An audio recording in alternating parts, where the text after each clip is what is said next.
Olá, esta é uma edição especial do TVMP Entrevista com convidados da Semana do Ministério Público 2025, que tem como tema a inteligência artificial no MPMG, futuro responsável. Eu converso agora com o promotor de justiça Leonardo Romanelli, que é do Núcleo de Inteligência e Gestão do Conhecimento do Ministério Público de São Paulo. Ele veio ao nosso evento para uma palestra sobre jurimetria. Tudo bem? Bem-vindo ao nosso estúdio. Obrigado, Laura. Uma Obrigado, satisfação senhor. estar aqui. Obrigado, senhor, pela presença. Eu queria que o senhor começasse explicando o que é a jurimetria, o que ela compreende. Jurimetria, basicamente, a gente resume ela, de maneira introdutória, como a união entre o direito e a ciência de dados, porque é uma matéria ou uma ciência transversal que reúne essas duas áreas de conhecimento, o direito e a tecnologia, no caso especificamente a ciência de dados.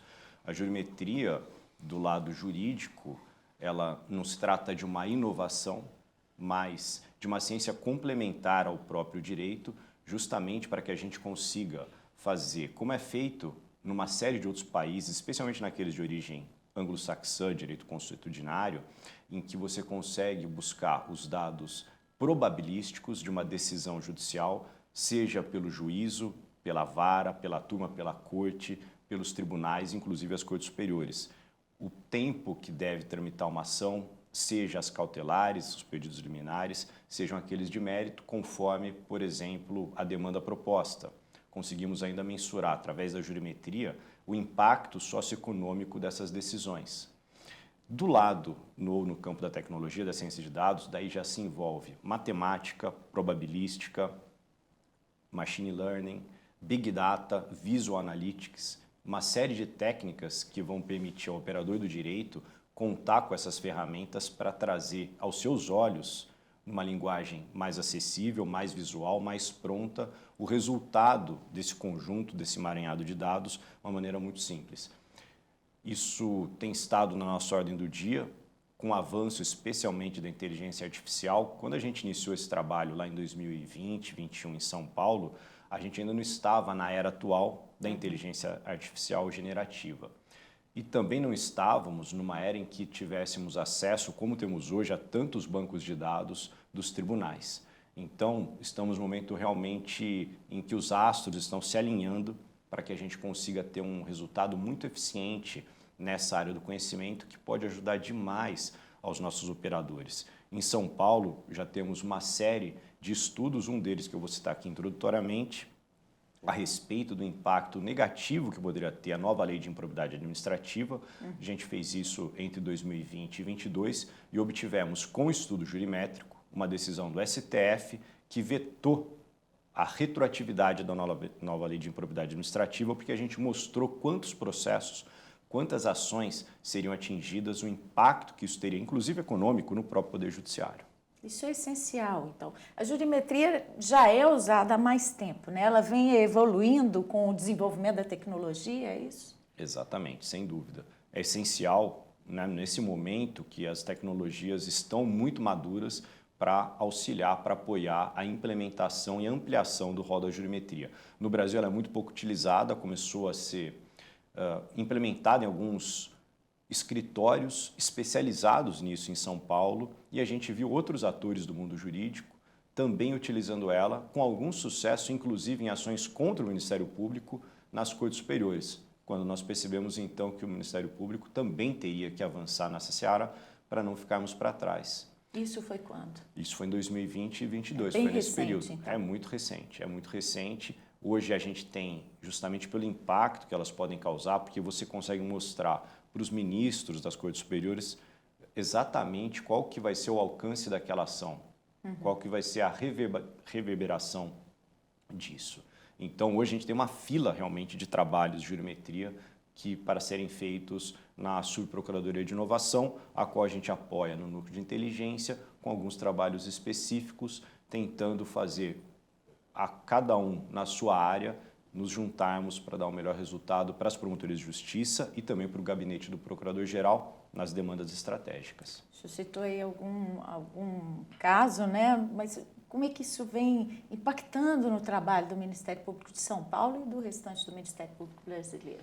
A gente pode citar a esse respeito O CNJ, o STJ, as Cortes Superiores, eles já estão fazendo esse tipo de trabalho. Tem um trabalho em fonte aberta do CNJ que estuda, por exemplo, a reentrada de menores infratores, ou seja, as razões pelas quais, jurimetricamente, se dão as causas e as probabilidades de determinado menor infrator reincidir, ou seja, voltar a cometer ato infracional. É um estudo muito bonito para quem gosta da área como eu.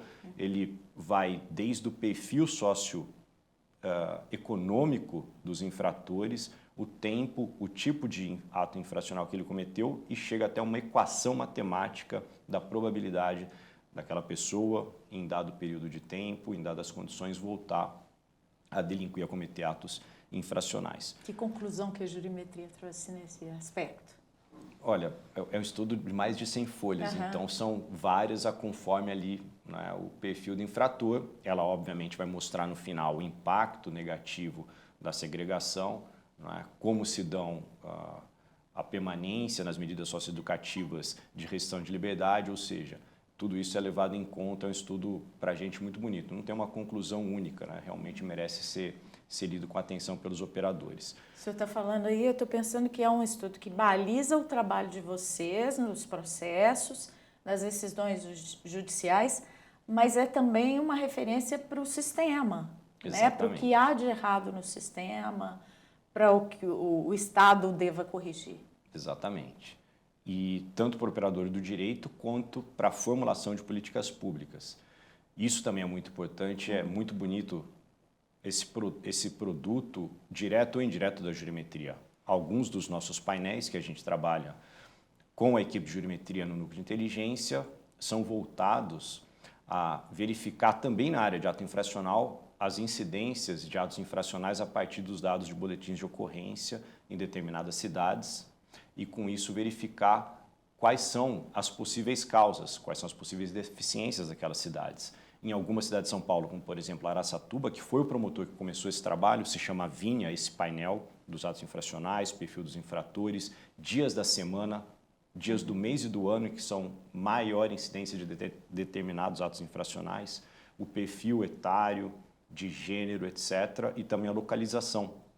Isso permitiu ao promotor, nesse caso de Araçatuba, implementar melhores ou dedicar políticas públicas adequadas àquelas regiões, àqueles bairros que eram mais afetados por uma determinada incidência infracional. Fascinante. E como é que a inteligência artificial está impactando a jurimetria, né? Porque vocês começaram a trabalhar com ela em 2020, 2023, nós tivemos um anúncio aí da inteligência artificial que vem evoluindo numa rapidez enorme. Como é que as duas técnicas, né, estão sendo usadas? O impacto é gigantesco. Quando a gente começou com esse trabalho lá atrás, em 2021, 2022, o promotor, ele nos levou isso justamente porque ele fazia na mão. Ele tinha uma planilha de Excel, ele queria melhorar aquilo, e depois ele contabilizava, daí ele passava aquilo para um PowerPoint e tal.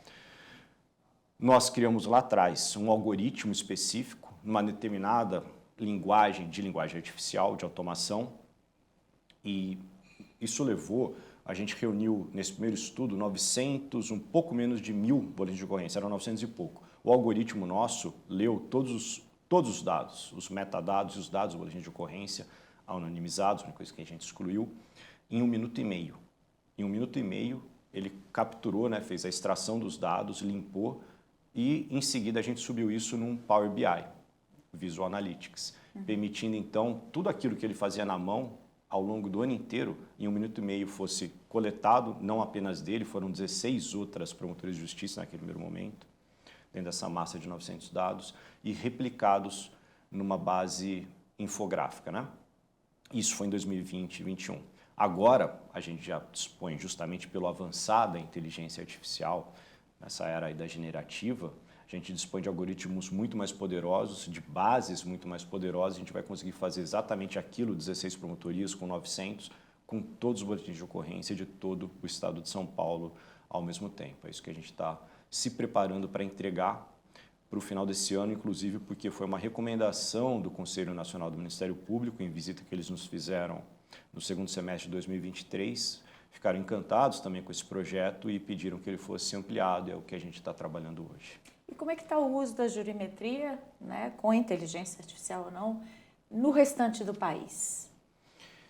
Nós temos a nossa subprocuradora de inovação, a Carmen Kfouri, ela tem percorrido vários outros ministérios públicos, divulgando o formato em que foi implementado ou está, né, numa evolução constante no estado de São Paulo, estimulando os demais ministérios públicos a também participarem dessa corrida armamentista para o bem.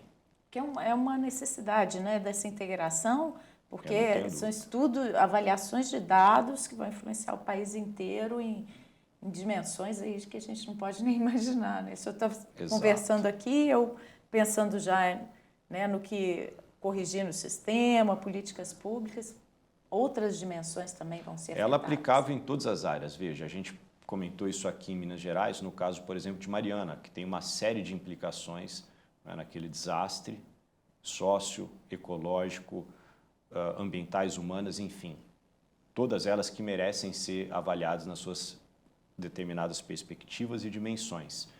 E para isso, para essa transversalidade, aí que vem a potência do estudo jurimétrico, reunindo tudo isso e possibilitando aos operadores de cada uma das áreas verificar quais seriam as práticas mais adequadas. E uma delas, que a gente sempre gosta de mencionar, é a autocomposição. E daí que a gente faz essa referência histórica ao direito anglo-saxão, que é sobretudo compositivo.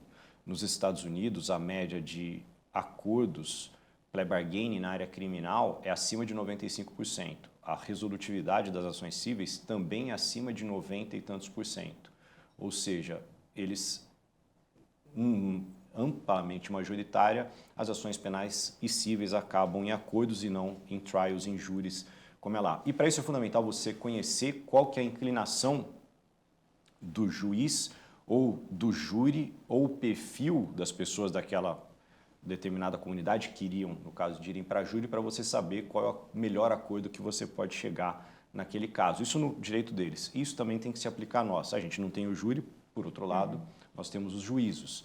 Então a gente tem que avaliar, sobretudo agora, por exemplo, na área criminal, em que o ANPP, o Acordo de Não Persecução Penal, assim como o ANPC na área civil, são uma ferramenta poderosa para evitar demandas. Então, com a jurimetria você pode calcular quanto tempo levaria aquela demanda, qual seria o provável resultado, se você obteria ou não êxito demandando, e assim você consegue calcular qual acordo eu posso fazer, devo fazer, em qual limite de tempo, qual valor que possa ser melhor do que esperar X meses, X anos, para ter um resultado mais ou menos adequado à sua pretensão. Quer dizer, a jurimetria vai ajudar a decisão de se vale a pena entrar com processo judicial ou fazer o acordo. Perfeito, exatamente. E o que vai ser, vai trazer maior benefício para a sociedade? Exato. A gente evita ações penais longas, é um estímulo da jurimetria, ainda mais no momento, o Brasil, isso é sabidamente por todos os estudos, um dos países de maior movimento, se não o de maior movimento judiciário do mundo. Né? O maior número de ação por juízes ou por juízos, por várias cíveis ou criminais, é no Brasil. Então, a gente isso tem tende uma a mudar, série... então, Exatamente. A jurimetria, ela apoia essa transformação. Transformação que o legislador, a sociedade toda, ninguém aguenta aqui, né? A gente costuma dizer, o Brasil já é conhecido como pátria dos recursos, país das nulidades, especialmente na área da qual eu venho, na área criminal. Para a gente mudar isso, a maneira mais econômica, certamente não temos dúvida, é ampliarmos a confecção, o impulso na seara autocompositiva. E nada melhor do que isso, nada mais assertivo do que você fazer isso apoiado em dados. Ela vai ajudar, então, a reduzir, se não acabar com a morosidade do judiciário?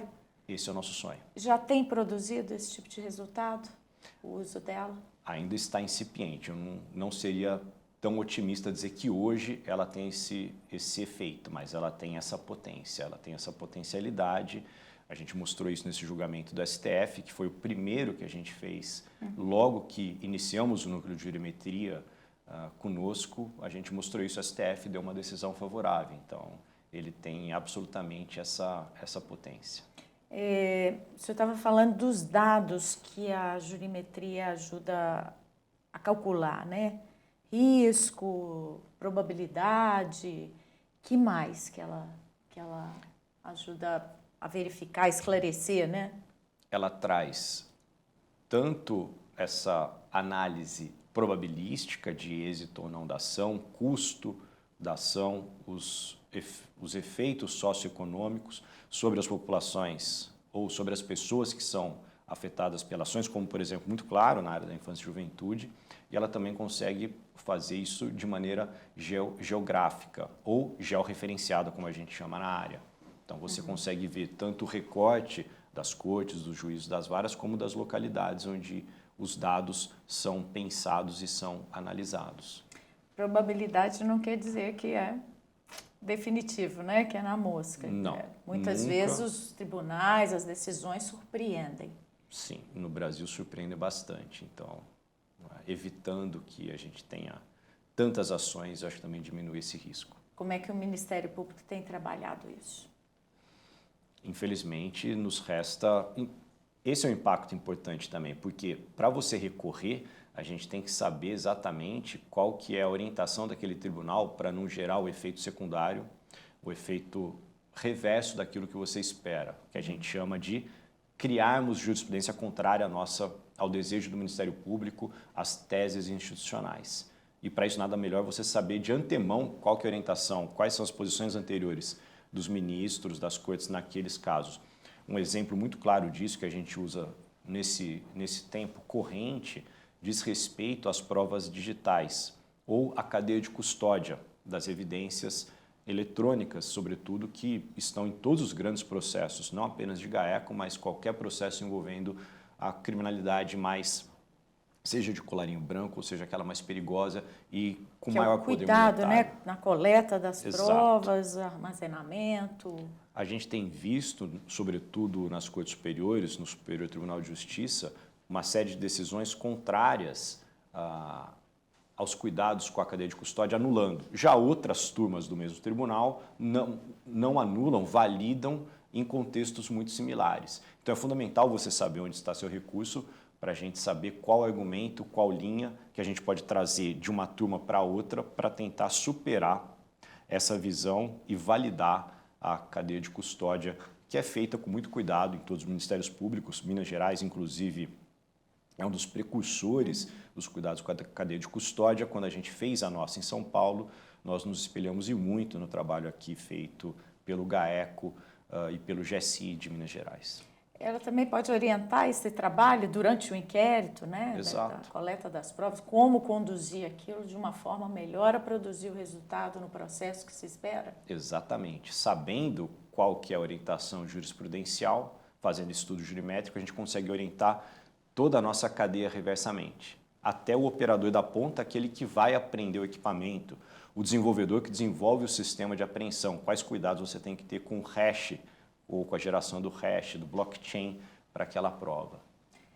Quais são os benefícios do uso dela para a sociedade, né? Como é que o cidadão pode sentir o benefício do uso da jurimetria pelo meio jurídico? Não apenas o cuidado, a atenção com a população mais vulnerável, porque o Ministério Público, tendo mapas de calor, mapas de risco de, por exemplo, situações vulneráveis. No Ministério Público de São Paulo, a gente tem um plano de atuação estratégica muito focado nas regiões mais atingidas do estado. A gente fez um estudo sobre isso, com esses mapas de calor, para dar atendimento prioritário às demandas que são mais emergenciais. Um exemplo muito claro disso, na área de violência doméstica, a gente tem um painel jurimétrico de feminicídio, em que a gente tem um recorte do perfil das vítimas, o tipo de relacionamento, o perfil da vítima vai, por exemplo, se ela estava grávida, o tempo em que houve a separação, quando o agressor já é um relacionamento terminado, se é uma relação presente, se tinha vítimas secundárias, filhos, cunhadas, irmãos, mães, etc., também envolvidos como vítimas, e da mesma maneira, a atuação tanto do Ministério Público, a geometria interna nossa. Nós pedimos medida protetiva, tinha medida protetiva deferida quando foi cometido o crime consumou, foi apenas tentado. Esse foi tão profundo que examinou até o tipo de arma utilizada em cada crime. Um estudo gigantesco, né, que tem um impacto direto na vida das mulheres.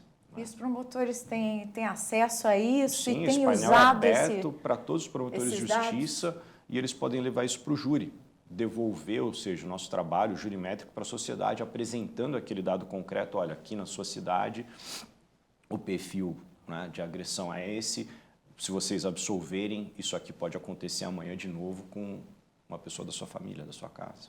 Para isso estão sendo usados só dados dos processos ou universidades, outras entidades que trabalham com esses temas, né?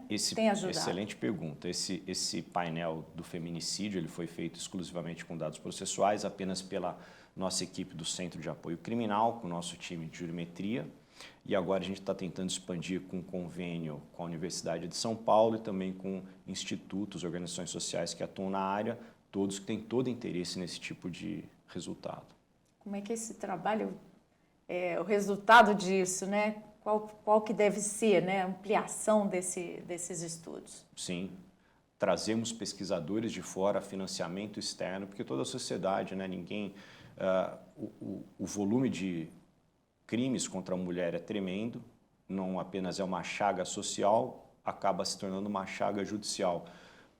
A gente também tem esse estudo jurimétrico, e mais de 35% dos nossos processos criminais, eles são exatamente de violência contra a mulher, que é uma coisa terrível, né, de se assumir um país que é tido como, né, de perfil de pessoas que são autocompositivas por natureza, e ainda assim a gente tem um índice tamanho horroroso de violência contra a mulher. O senhor falou de violência doméstica, mas também trabalha com dados do feminicídio, de crimes sexuais. Exato. Em todas essas áreas. Agora a gente está avançando para fazer um painel. A gente fez também um de crimes sexuais. E esse de crimes sexuais foi para a área que não afeta apenas as promotorias de violência doméstica, para alertar os promotores das promotorias comuns que também há crimes que implicam a família toda nesse contexto. O senhor acredita que o uso da jurimetria, desses dados, né, nesses trabalhos, possa ser o caminho para ajudar a reduzir esses índices absurdos, né, que a gente tem no país, desse tipo de crime? Exato. Ajuda, essa é a nossa expectativa, que consigamos reduzir essa incidência de criminalidade e também reduzir o número de processos que nós temos disso e possamos nos focar em demandas ainda mais estratégicas. O que o senhor está compartilhando do trabalho do Ministério Público de São Paulo para os outros ministérios públicos presentes aqui na semana? Nós apresentamos esses painéis aqui nessa semana, ficamos muito satisfeitos, alegres com o convite do Centro de Aperfeiçoamento Funcional, Procuradoria-Geral de Minas Gerais, e pudemos mostrar aqui para todos os presentes todos esses trabalhos do feminicídio, o painel Vínia, como se dá a construção de uma equipe de jurimetria, como se dá desde as primeiras fases esse trabalho para estimularmos que Minas Gerais, que também tem equipes maravilhosas, na STI e tantas outras áreas, também caminhar nessa seara, já que vocês têm uma potência muito grande, especialmente na inteligência artificial. Como é que o senhor está sentindo a receptividade, né, de ministérios públicos de todo o país? O Ministério Público de Minas Gerais e o Ministério Público de São Paulo são co-irmãos, né, parceiros de longa data, comungamos de escritórios e demandas conjuntas, temos um acordo de cooperação técnica assinado há muitos anos aqui com Minas Gerais, inclusive ele está em vigor e a gente pode trocar as nossas tecnologias sem nenhum tipo de embaraço através desse ACT, né, conforme seja a disponibilidade de um de outro Ministério Público para facilitar esse intercâmbio de ideias, projetos e sonhos. Ok, muito obrigada pela entrevista, né? Boa estadia aqui em Belo Horizonte na Semana da MP. Obrigado, agradeço ao convite, agradeço a você. Volte sempre, obrigada. Obrigado. A você que está nos assistindo, obrigada pela audiência. Confira as outras entrevistas da edição especial da Semana do Ministério Público 2025 no nosso canal do YouTube, mpmg.oficial. Acompanhe sempre as notícias do Ministério Público de Minas Gerais pelo nosso site e pelas nossas redes sociais na internet. Eu volto em breve. Até!